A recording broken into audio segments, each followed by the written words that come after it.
Good morning everyone. आप सभी का सिलेक्शन एकेडमी में बहुत बहुत स्वागत है। आज का जो हमारा टॉपिक है वो है नेचुरल लॉ थ्योरी। ज्यूरिस्प्रूडेंस एक ऐसा सब्जेक्ट है जो ऑलमोस्ट सभी को ही टफ लगता है और हमने ये कोशिश करी है कि आपका ये सब्जेक्ट हम जितना सिंप्लीफाइड फॉर्म में आपको समझा सकते हैं उतना आपके लिए बेटर हो। तो चलिए स्टार्ट करते हैं natural law theory. Natural law को समझने से पहले हमें एक टर्म है जो समझनी पड़ती है and it is called social contract. Social contract क्या होता है? शुरू में जब इंसान इकट्ठे रहने लगे थे वो बेसिकली जंगलों में ही रहते थे। They lived in a state of nature. उनका ना तो कोई गवर्नमेंट था, ना ही कोई लॉ था, ना ही उनका कोई रूलर था। तो वो कैसे रहते थे? मतलब कईयों के लिए तो जंगल में रहना बड़ी अच्छी बात होती थी, it was a bliss and Joy. लेकिन कईयों के लिए इट वॉज लाइक उनको कर्स है, उनको श्राप दे दिया गया है। तो स्लोली एंड ग्रेजुअली उन्होंने एक एग्रीमेंट करा अपने सारे लोगों के साथ मिलकर कि हम आपस में मिलकर अगर रहें तो वो ज़्यादा बेटर रहेगा। हम एक दूसरे की रिस्पेक्ट करें, शांति से रहें, ना तुम हमें मारो ना हम तुम्हें मारें, क्योंकि पावरफुल तो वीक को मारकर गिरा देगा, लूटपाट कर लेगा। तो हम दोनों के बीच में एक बैलेंस बना कर रखते हैं, हम एक एग्रीमेंट करते हैं। वो एग्रीमेंट जब इनिशियली एक्सपेरिमेंट मोड में डाला गया और वो एक्सपेरिमेंट सक्सेसफुल हुआ, then they thought about second agreement, जिसमें उन सब ने एक साथ होकर ये डिसाइड करा कि अब वो अपने लिए एक अथॉरिटी चूज़ करने जा रहे हैं और उसको अपने सारे जितने भी अधिकार हैं, जितने भी उनकी फ्रीडम्स हैं, वो सारी उस अथॉरिटी को सरेंडर कर देंगे और बदले में उसे बोलेंगे कि वो गारंटी दे हर एक मेंबर को, जो उस ग्रुप का मेंबर है, कि उसकी लाइफ को प्रोटेक्ट किया जाएगा, उसकी प्रॉपर्टी को प्रोटेक्ट किया जाएगा और उसको छूट दी जाएगी एक लिमिट तक। तो this is how you can से गवर्नमेंट, सॉवरन और रूलर एग्जिस्टेंस में आते हैं। इसीलिए हम जब भी प्रियम्बल पढ़ते हैं, प्रियम्बल का पहला वर्ड है we the people of India, that is social contract. So people are source of political power. इसको कहते हैं social contract theory. Social contract theory मतलब कि मैंने इस अथॉरिटी को अपनी सारी अधिकार दे दिए हैं, परमिशन दे दी है, सब कुछ दे दिया है और बदले में इससे ये एश्योरेंस मांगी है कि वो मुझे प्रोटेक्ट करे, कि वो मेरे अधिकार, मेरी लाइफ, मेरी प्रॉपर्टी और मेरी लिबर्टी को प्रोटेक्ट करेगा। तो this is how social contract theory comes into existence. तो सबसे पहले हम अब टाइमलाइन देखते हैं। इतनी जल्दी आप गिव अप मत करिएगा, थोड़ा सा टाइम लगेगा आपको समझने में। तो क्लासिफिकेशन और टाइमलाइन ऑफ नेचुरल लॉ को हम 4 पार्ट्स में पढ़ेंगे। पहला पार्ट है एंशिएंट पीरियड, दूसरा पार्ट है मिडल और मिडीवल पीरियड, तीसरा पार्ट है रेनेसेंस और चौथा पार्ट है मॉडर्न पीरियड। एंशिएंट पीरियड में हमारा जो लॉ में आपको कोर्स दिया जाता है ज्यूरिस्प्रूडेंस का, उसमें आपको बेसिकली 2 पीरियड्स पढ़ाए जाते हैं। First is Greek period and the second one is Rome. Greek period में आपको जो ज्यूरिस्ट हैं जिनके बारे में, जिनकी ओपिनियंस के बारे में आपको पढ़ना है, वो है Heraclitus, Socrates, Plato and Aristotle. और रोमन एम्पायर में जिस पर्टिकुलर ज्यूरिस्ट को आपने पढ़ना है that is Cicero. Medieval period में हम लोग एक जनरल व्यू पढ़ने वाले हैं फिलोसफर्स का। मैंने उनको ज़्यादा सेग्रीगेट नहीं करा है टू मेक यू अंडरस्टैंड कि what was their point of view, saint Augustine and saint Thomas Aquinas. Renaissance में पीरियड में हम Grotius, Thomas Hobbes, John Locke, Rousseau, Kant और हेगल को पढ़ने वाले हैं। और मॉडर्न पीरियड में हम 2 स्टेजेस में नेचुरल लॉ को पढ़ेंगे। First is decline of natural law, that is Bentham and Austin का contribution, and then revival of natural law में रुडोल्फ स्टैमलर के व्यूज़, कॉलर के व्यूज़ और HLA हार्ट के व्यूज़। तो चलिए हम स्टार्ट करते हैं एंशिएंट रोम और एंशिएंट ग्रीस से। एंशिएंट रोम और एंशिएंट ग्रीस में, एंशिएंट रोम और एंशिएंट ग्रीस में स्लेवरी उनके सिस्टम में इम्बाइब्ड थी। और सॉक्रेट्स को ऐसा लगता था, ही वॉज ऑफ द ओपिनियन कि जो ये स्लेव्स होते हैं ये भगवान ही बनाकर भेजते हैं, क्योंकि उनकी सोल कंप्लीट नहीं होती, उनने पाप किए हुए होते हैं एंड उनके अंदर कुछ क्वालिटीज़ नहीं होती, तो इसीलिए वो अपने पापों का फल भुगतते हुए स्लेव्स बनते हैं। और उनके पास सोचने की समझने की ताकत नहीं होती, इसीलिए उनको एक मास्टर चाहिए होता है जो उनको ये बताए कि किस तरह से काम करना है। Quite surprising, but he was of the view कि this is how the slaves and non slaves have been segregated. तो क्या कह रहे हैं सॉक्रेट्स ये कह रहे हैं कि जिनके पास नॉलेज है, what he used to do कि वो एक क्वेश्चन लिखकर पैम्पलेट चिपका देते थे और बड़े बड़े जितने भी एक्सपर्ट्स होते थे उनको बुलाते थे, उनके साथ डिस्कशंस करते थे, और जब वो जवाब नहीं दे पाते थे या वो अपनी बातों में उलझ जाते थे तो सॉक्रेट्स उनका मजाक उड़ाते हुए उनको ये कहते थे, ना तो तुम जानते हो ना ही मैं जानता हूँ, और क्योंकि तुम जानने के बावजूद भी नहीं जानते हो इसलिए मैं तुमसे ज़्यादा समझदार हूँ। So that was one of the reason he was creating a chaos कि जो सिस्टम वहाँ का चल रहा है, जो डेमोक्रेसी वहाँ पे चल रही है, वो मजाक उड़ा रहे हैं उसका। सो he got n number of enemies and finally he was given a death sentence because he was just spoiling the youth of Greece. So the second philosopher is the student of Socrates, Plato. वो भी यही सोचते थे कि slaves और non slaves justified हैं, भगवान ने बनाकर भेजे हैं क्योंकि उनकी आत्मा खराब है, उन्होंने बड़े पाप करे हुए हैं, तो इन्फीरियर के ऊपर रूल करना हमारा अधिकार है। अरिस्टोटल जो प्लेटो के स्टूडेंट थे उन्होंने भी यही आर्ग्यू करा कि यस, हर एक बंदे की अपनी अपनी क्वालिटीज़ होती हैं, हर एक कुछ लोग कुछ बेटर काम करने के लिए आते हैं, कुछ लोग जैसे हम आज की डेट में इनको ऐसे सेग्रीगेट कर सकते हैं कि लीडर्स एंड वर्कर्स, तो there are born leaders and they are born workers, so leaders must rule workers.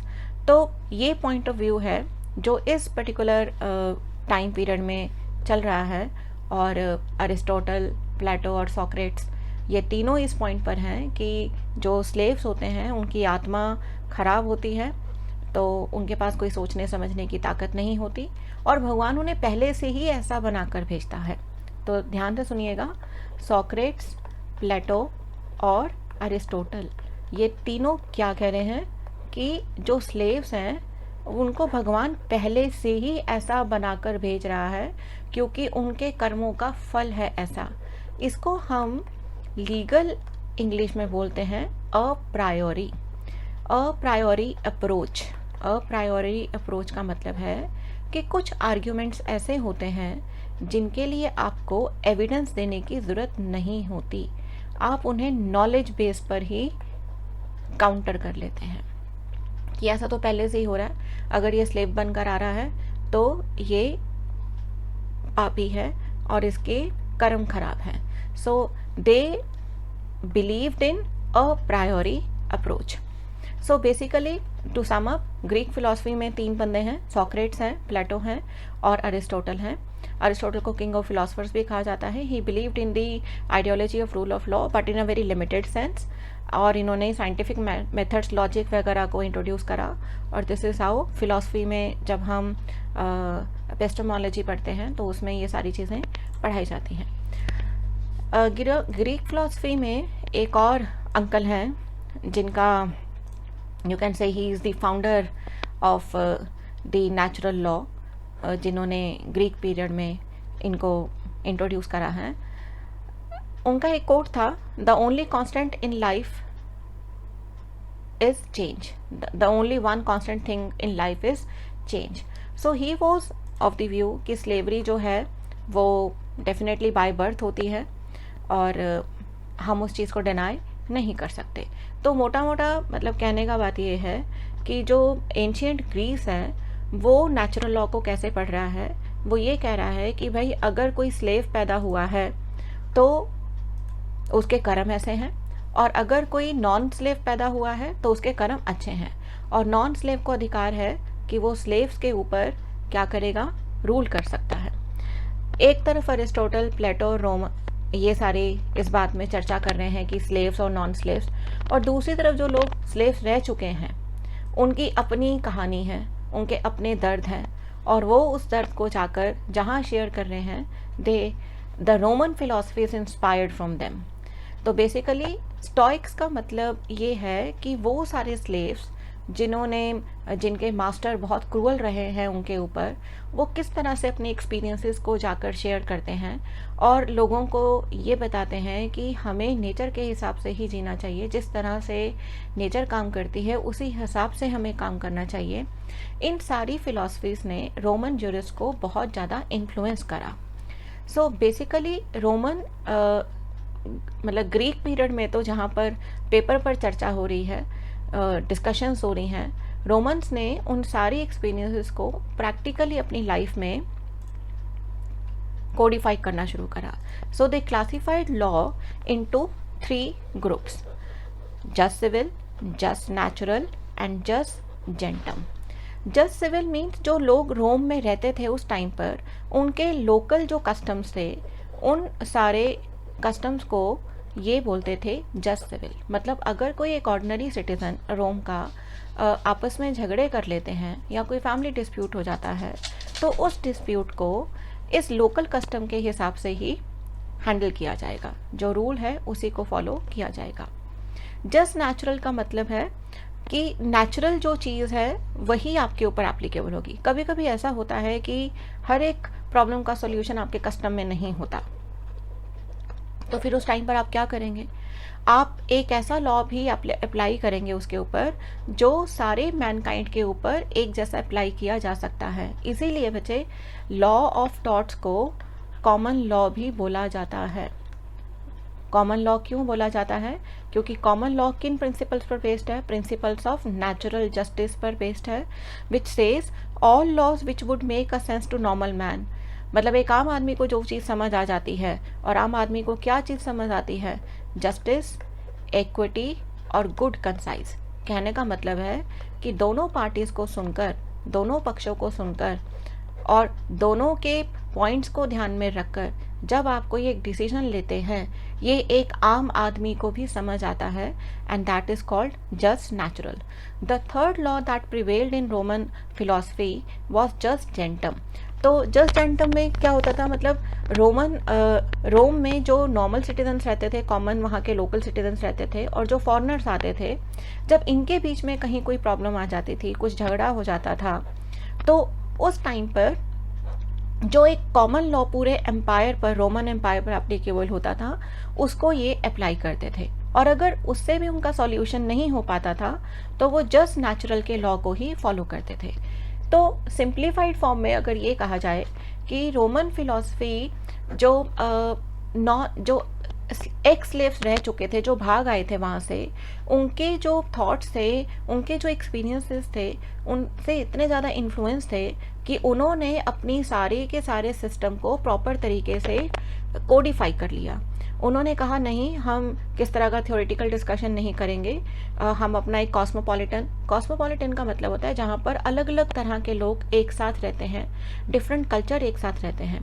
तो उन्होंने अपने जो एक नैरो और उनका जो रिजिड सिस्टम था उसको कॉस्मोपॉलिटन में चेंज करा, और 3 तरह से इसका क्लासिफिकेशन करा: jus civil, jus natural and jus gentium. Rome के जो सबसे उस टाइम पर फेमस फिलोसफर थे, उनका नाम था सिसरो। सिसरो के हिसाब से वो क्या कहते थे, वो ये उनका पॉइंट ऑफ व्यू ये था कि किसी भी, जब एक सोशल कॉन्ट्रैक्ट थ्योरी फॉर्म करी जाती है, जब बहुत सारे लोग अपने आप को किसी एक अथॉरिटी के हवाले कर देते हैं, तो उस अथॉरिटी की जो रिस्पॉन्सिबिलिटी होती है रूल बनाने की, वो नेचर के प्रिंसिपल्स के साथ बैलेंस्ड होनी चाहिए। अगर वो उसके बैलेंस में नहीं है तो वो अथॉरिटी कहलाने के लायक नहीं है। सिसरो स्टोइक्स से एग्री करते हुए ये भी कहते हैं कि जो भी भगवान ने दिया है इस संसार को, वो उसे यूज़ करने के लिए ही दिया है, लेकिन इसका मतलब ये नहीं है कि सब कुछ कॉमन है।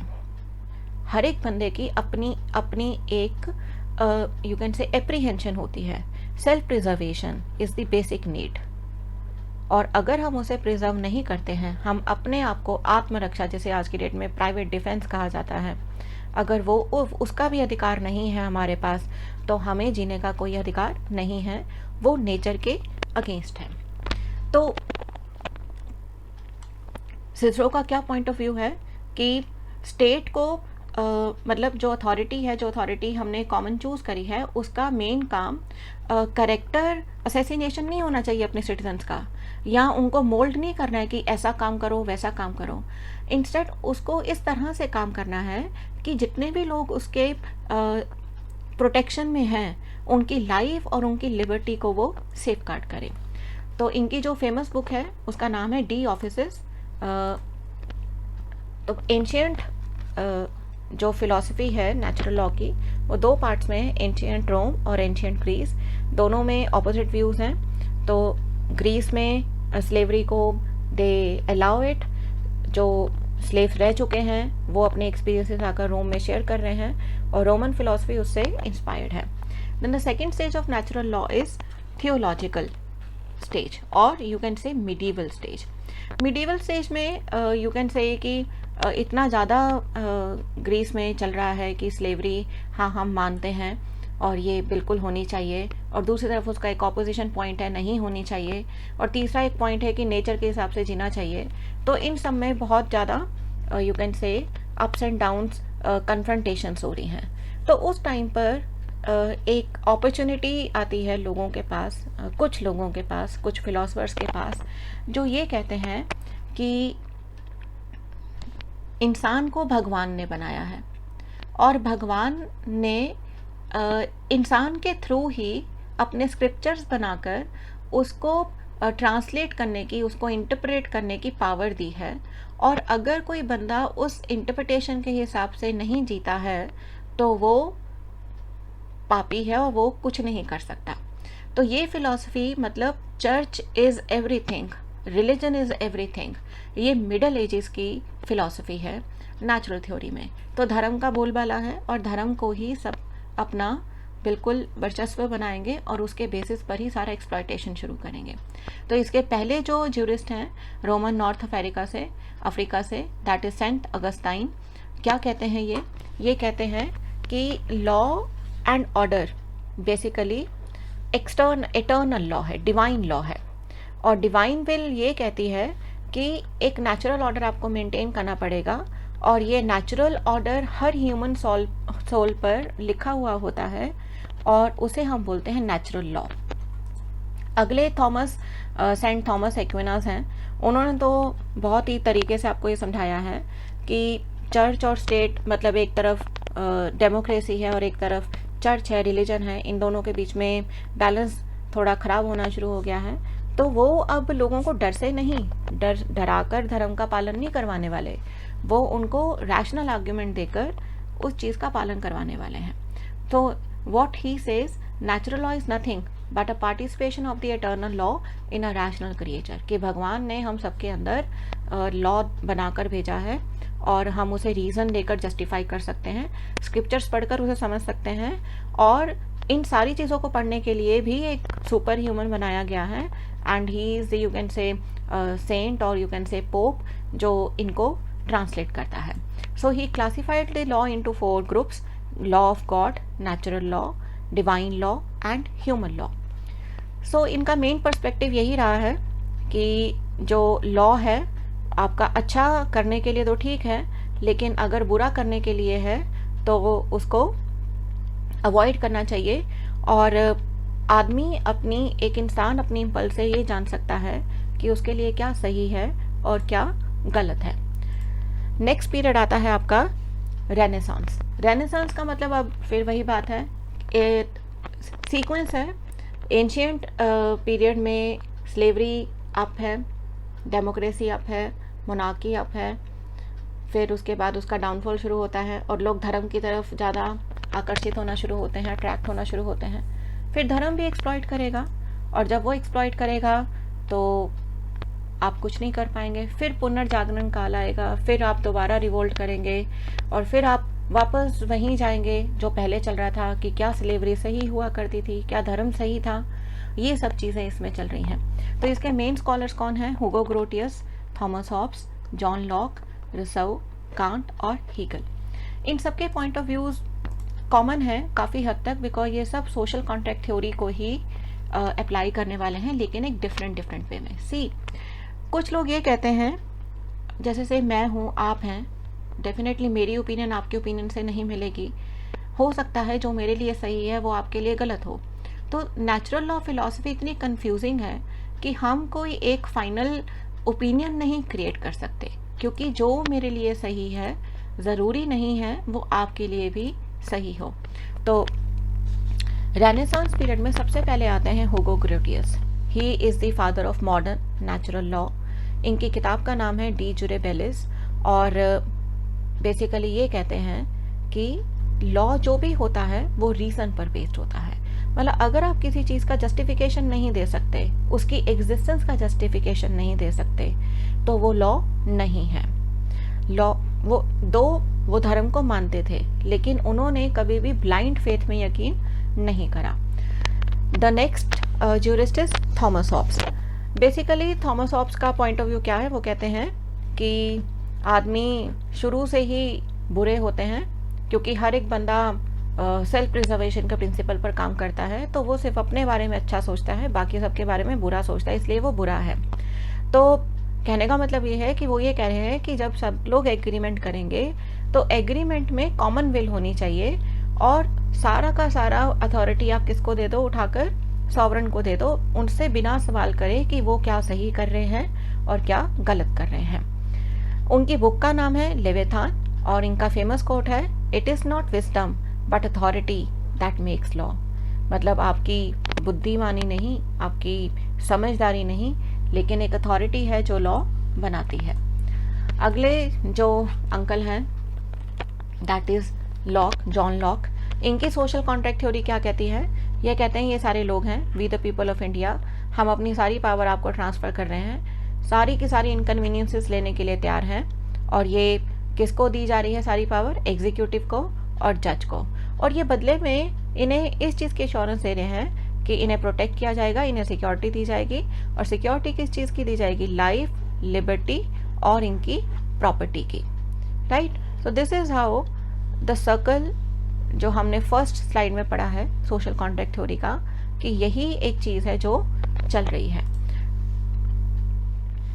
नेक्स्ट जो ज्यूरिस्ट हैं रुसो, वो ये कहते हैं कि जो आदमी होता है वो पैदा तो अच्छा होता है, लेकिन प्राइवेट प्रॉपर्टी का कॉन्सेप्ट जब इंट्रोड्यूस कर दिया जाता है तो फिर हम ऊपर से नीचे गिरने शुरू हो जाते हैं, हम प्रोटेक्टिव हो जाते हैं, हम एरोगेंट हो जाते हैं। तो पोजेशंस जब आते हैं हमारे पास, तो हम उनको रिटेन करने के लिए और किसी भी तरीके का उसको गार्ड करने के लिए हम किसी भी हद तक जा सकते हैं। इसीलिए ज़रूरी है कि हमें गवर्नमेंट बनाए जो हमारे पोजेशंस को प्रोटेक्ट करने के लिए हमें एश्योरेंस दे सके। He was in favour of direct democracy, और उनके फेमस वर्क्स हैं discourse on the origin and foundations of inequality among man and the social contract. Next जो जूरिस्ट हैं that is Immanuel Kant. Basically ये representational system of democracy में यकीन करते हैं, लेकिन वो ये कहते हैं कि मोनार्क हो या गवर्नमेंट हो जिसका मेन मकसद लोगों के इंटरेस्ट के लिए काम करना हो। तो चलिए फटाफट कंपैरिजन भी कर लेते हैं, ये कंपैरिजन ज़रूरी है अगर आपने रेनेसांस पीरियड को अच्छी तरह से समझना है। हॉब्स कहते हैं आदमी बुरा होता है, लॉक कहते हैं आदमी अच्छा होता है, और रुसो कहते हैं आदमी अच्छा होता है लेकिन सोसाइटी उसे स्क्रू कर देती है, उसे बर्बाद कर देती है, उसे बुरा बना देती है। एक्सपीरियंसेस ऐसे होते हैं। तो गवर्नमेंट को क्या करना चाहिए? गवर्नमेंट को प्रोटेक्ट करना चाहिए पब्लिक को। गवर्नमेंट को सिर्फ उतना ही काम करना चाहिए जितना कि पब्लिक को बेनिफिट हो, और गवर्नमेंट को सोशल कॉन्ट्रैक्ट इन्फोर्स करने की ज़रूरत होनी चाहिए कि अगर आपने नहीं माना तो आपके ये कॉन्सिक्वेंसेस हो जाएंगे। Government should be powerful, yes. Hobbes कहते हैं कि सोशल कॉन्ट्रैक्ट थ्योरी में गवर्नमेंट का पावरफुल होना ज़रूरी है और उसको आप ओवरथ्रो नहीं कर सकते, बेशक वो गलत काम करती रहे। Lock on the other hand ये कहते हैं कि गवर्नमेंट कंडीशनल होनी चाहिए। अगर वो आपकी बातें जो भी उसने वादे करे हैं अपने मैनिफेस्टोज में, अगर वो पूरे नहीं करती है तो आप उसे ओवरथ्रो कर सकते हैं। ऑन दी अदर हैंड सब ये कहते हैं कि गवर्नमेंट आर्बिट्ररी हो सकती है, अपनी मन मर्जी कर सकती है अगर वो मेजॉरिटी से आती है पावर में, लेकिन लोग चाहें तो उसे ओवरथ्रो कर सकते हैं। और एज फार एज पावर की बात होती है तो पावर में ये बोल रहे हैं कि एग्जीक्यूटिव मतलब गवर्नमेंट के पास सुप्रीम पावर है, गवर्नमेंट के पास एब्सोल्यूट पावर है, गवर्नमेंट किसी के साथ अपनी पावर शेयर नहीं करती। लॉ कहते हैं कि पावर शेयर्ड होती है, लेजिस्लेटिव और एग्जीक्यूटिव, जैसे हमारे यहाँ पे पार्लियामेंट ऑफ इंडिया है law making authority, and executive है that is government of India. और रसो ये कहते हैं कि पावर शेयर्ड भी होती है और डायरेक्ट भी होती है, लेकिन रिपीटेशन नहीं होना चाहिए, मतलब लेजिस्लेटिव का एग्जीक्यूटिव के साथ मिक्स मैच नहीं होना चाहिए, या एग्जीक्यूटिव का जुडिशरी के साथ मिक्स मैच नहीं होना चाहिए। और हॉब्स का फाइनल कंक्लूजन ये है सोशल कॉन्ट्रैक्ट थ्योरी में, क्योंकि वो बुरे ही हैं, शुरू से ही बुरे हैं, तो उन्हें शांति से रहने के लिए अधिकारों की ज़रूरत नहीं है क्योंकि वो बुरे हैं। लॉक कहते हैं क्योंकि वो अच्छे हैं तो डेफिनेटली गवर्नमेंट को इन लोगों के कंसेंट से इनके जो भी अधिकार हैं बेसिक जो इन्होंने सरेंडर कर दिए हैं उनके बारे में बात करनी चाहिए। और रसऊ कहते हैं क्योंकि आदमी पैदा तो अच्छा हुआ था, लेकिन उसके जो सोसाइटल एक्सपीरियंसेस रहे हैं, पर्सनल एक्सपीरियंस रहे हैं, उसने उसे स्क्रू कर दिया है। इसीलिए अगर वो अपनी पर्सनल प्रेफरेंस को साइड पे रखकर अपने आप को गवर्नमेंट को सरेंडर कर देता है तो वो सोशल कॉन्ट्रैक्ट थ्योरी सक्सेसफुल होती है। तो ये रहा आपका रेनेसां पीरियड। अब हम बात करते हैं मॉडर्न पीरियड की। मॉडर्न पीरियड में हम नेचुरल लॉ थ्योरी को दो पार्ट्स में पढ़ेंगे, 19th century and 20th century. 19th century में नेचुरल लॉ को कोई फेवर नहीं मिला है। The jurist were against the theme of natural law कि सोशल कॉन्ट्रैक्ट थ्योरी नहीं होती है, आदमी की जनता से पूछने की ज़रूरत नहीं है, पब्लिक की ओपिनियन की ज़रूरत नहीं है। And the main jurist were जर्मी Bentham and John Austin. जब हम एनालिटिकल स्कूल पढ़ेंगे तो क्यों उन्होंने अपनी नेचुरल थ्योरी को रिजेक्ट करा, एग्जिस्टिंग नेचुरल थ्योरी को रिजेक्ट करा, उसके लिए हम डिटेल एग्जाम्पल लेकर पढ़ेंगे, पर अभी फॉर द टाइम बिंग हम अपने पॉइंट पर ही स्टिक हैं। बेंथम ने नेचुरल लॉ की थ्योरी को रिजेक्ट करते हुए ये कहा कि ये मिसलीडिंग है और ये एम्बिगुअस है, और ऑस्टिन ने तो इसे सिंपल नॉनसेंस कहकर क्या कह दिया कि it is simple nonsense, natural and imprescriptible right, rhetorical nonsense upon stilts. तो अब आपके लिए होमवर्क है कि आप इसका हिंदी का अनुवाद करके समझेंगे कि ऑस्टिन ने ऐसा क्यों कहा। अब जब आप ये बार बार बोले जाएंगे कि मैन मेड लॉ ही सुप्रीम होता है, और अगर मैं आपको वन वर्ड में बोलूँ कि हिटलर ही भगवान है, तो हिटलर के डिसीजन हमेशा सही नहीं होंगे। जो वो करेगा, जो हॉलोकास्ट होगा या जो जेनोसाइड होगी, उसके रिजल्ट्स कौन सफ़र करेगा? पब्लिक सफ़र करेगी, मैनकाइंड सफ़र करेगी। And this is how excessive supremacy to man has led to World War I and decline of natural law. So this is World War I के बाद क्या होता है? रिवाइवल होता है नेचुरल लॉ का, और जितना भी डिस्ट्रक्शन हुआ है वर्ल्ड वॉर 1 में, उस चीज़ को जस्टिफाई करते हुए रुडोल्फ सैमलर कोहलर और HLA हार्ट कहते हैं कि कोई भी लॉ अगर बेसिक गाइडलाइंस के साथ नहीं बनाया जाता, and that basic guideline is morality, या उस पर्टिकुलर समाज की सोशो पॉलिटिकल कंडीशंस, तो उनको अगर ध्यान में रखकर नहीं बनाया जाता, वो लॉ हमेशा फेल हो जाता है। तो over emphasis on positivism fail to satisfy the aspirations of people. तो इसीलिए मॉरल डिग्रेडेशन जो अभी तक हो चुका है, उसको ख़त्म करने के लिए हमें एक वैल्यू ओरिएंटेड आइडियोलॉजी चाहिए, और वो कहाँ पर एग्जिस्ट करती है? नेचुरल लॉ में एग्जिस्ट करती है। और नेचुरल लॉ ये कहता है कि सोशल कॉन्ट्रैक्ट थ्योरी सरेंडर जो आप करते हैं अपनी अथॉरिटी को, किन बेसिस पर होना चाहिए। As far as natural law in American context is concerned, there are two jurists जो बहुत फेमस हैं। First is John Rawls and the second one is Lon Fuller. John Rawls ये कहते हैं कि जितने भी लॉ सरकार बनाती है, सिटीजन्स को उन्हें रिस्पेक्ट करना चाहिए और उन्हें ये बिलीव करना चाहिए कि जो भी लॉ बनाया गया है उनके लिए, उनके फ़ायदे के लिए ही बनाया गया है। और सोसाइटी में जितनी भी पॉलिटिकल पावर यूज़ करी गई है वो लेजिटिमेटली यूज़ करी गई है और लोगों के बेनिफिट के लिए ही यूज़ करी गई है ताकि उनको जस्टिस मिल सके। तो इनकी फेमस बुक का नाम है theory of justice and political liberalism. तो फ़र्क सिर्फ इतना है कि वो दोनों पार्टीज़ को, गवर्नमेंट को और सिटीजन्स को, दोनों को इंस्ट्रक्शंस दे रहे हैं कि अगर तुम्हारे लिए लॉ बनाया जा रहा है तो वो सही है, आपको उसे रिस्पेक्ट करना है।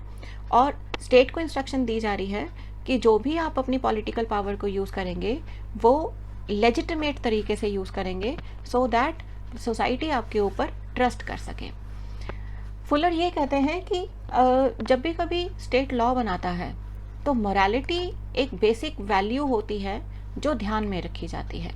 तो बेसिकली नेचुरल लॉ जो एक्चुअल में है वही है, मतलब जैसा है नेचर वैसा ही होना चाहिए।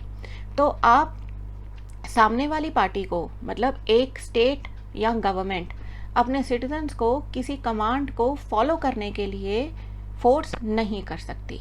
और अगर वो फोर्स करती है, किसी भी तरह का लॉ ऐसा बनाती है जो उनसे उनकी लाइफ की प्रोटेक्शन, लिबर्टी और उनकी प्रॉपर्टी की प्रोटेक्शन को छीन लेता है, वो नेचर के अगेंस्ट है। तो अगर मैं आपको ये बोलूँ UAPA, that is unlawful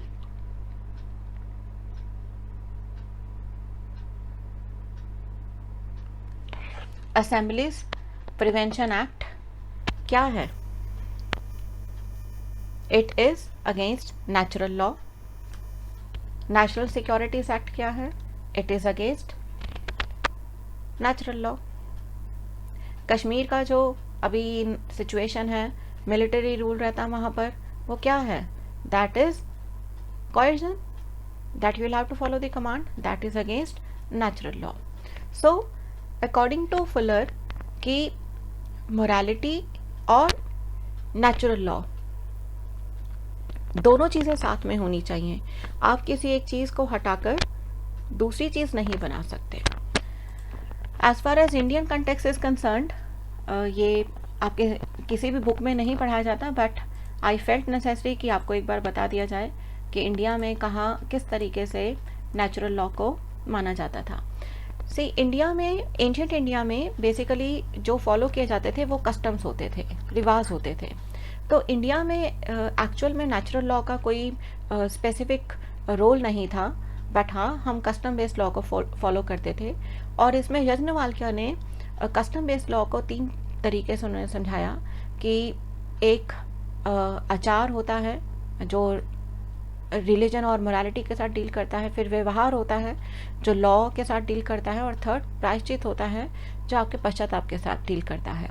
so he was of the opinion, Yajnavalkya was of the opinion कि यस, लॉ का मोरालिटी के साथ और रिलीजन के साथ कोई इंटरवीवन कॉन्सेप्ट नहीं होना चाहिए, बट यस नेचुरल लॉ का थोड़ा बहुत रिफ्लेक्शन मैन मेड लॉ में होना चाहिए।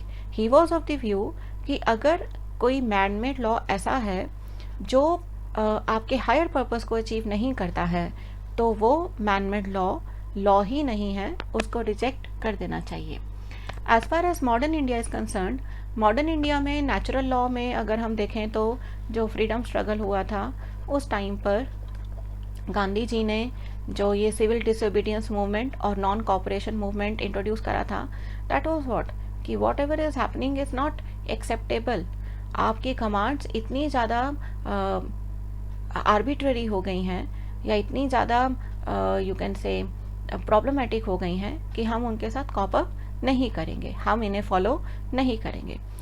इंदिरा गांधी ने जब इमरजेंसी डिक्लेयर करी थी, दैट वाज अगेंस्ट मोरालिटी। जो एक आपको अथॉरिटी दी गई थी, लोगों ने आपको चुनकर अपना प्राइम मिनिस्टर बनाया था, तो उस प्राइम मिनिस्टर ने उन लोगों की जितनी भी एक्सपेक्टेशंस थी, जो भी उनकी एस्पिरेशंस थी, उनको पूरा नहीं करा, उनको जस्टिफाई नहीं करा। She did whatever she wanted to do, right. And present government का अभी जो कोविड-19 सिचुएशन में जो हेल्थ केयर सिस्टम फेल हुआ है गंदे तरीके से यूपी में ऑल ओवर इंडिया में वैक्सीनेशन को लेकर। ये क्या है, हमने जिस पर्टिकुलर पर्पज़ के लिए अपनी सरकार को चुना था, जो एस्पिरेशंस थी, जो उन्होंने हमसे वादे किए थे, वो उन्होंने पूरे नहीं करे।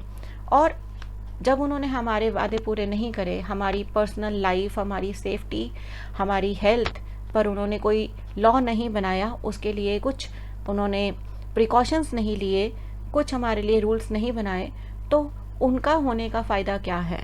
हमने उन्हें सरेंडर क्यों करा? तो लैंडमार्क केसेस जो इंडियन लॉ में आपको देखे जाते हैं, that is AK Gopalan versus state of Madras based on natural law principle, Maneka Gandhi versus union of India and habeas corpus case. तो अगर मैं आपको फाइनली कंक्लूड करूं, नेचुरल लॉ की थ्योरी वो ये कहती है कि नेचुरल लॉ का जो आइडिया है वो बहुत वेग है।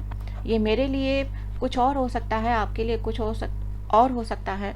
एंशिएंट सोसाइटी में स्लेवरी बिल्कुल जस्टिफाइड थी, लेकिन आज की सोसाइटीज़ में देखा जाए तो ये एक्सेप्टेबल नहीं है। बॉन्डेड लेबर एक्सेप्टेबल नहीं है, आज की डेट में क्राइम है। तो नेचुरल लॉ एक इतना हेजी कॉन्सेप्ट है कि अगर कोई भी इसे डिटेल में पढ़ेगा उसे कुछ नहीं होगा, उसे कन्फ्यूजन हो जाएगा। तो अगर वन वर्ड में हम इसे ऐसे समझें कि नेचुरल लॉ थ्योरी ये कहती है कि जब लोग सोसाइटीज़ फॉर्म करते हैं, वो अपने सारे अधिकार जब किसी अपनी एक अथॉरिटी को दे देते हैं, तो उस अथॉरिटी की क्या रिस्पॉन्सिबिलिटीज़ हैं इस सारे ग्रुप के अगेंस्ट, ग्रुप के लिए। तो क्या रिस्पॉन्सिबिलिटीज़ हैं कि इनकी बेसिक लाइफ, लिबर्टी और इनकी प्रॉपर्टी, इसको प्रोटेक्ट करना ज़रूरी है।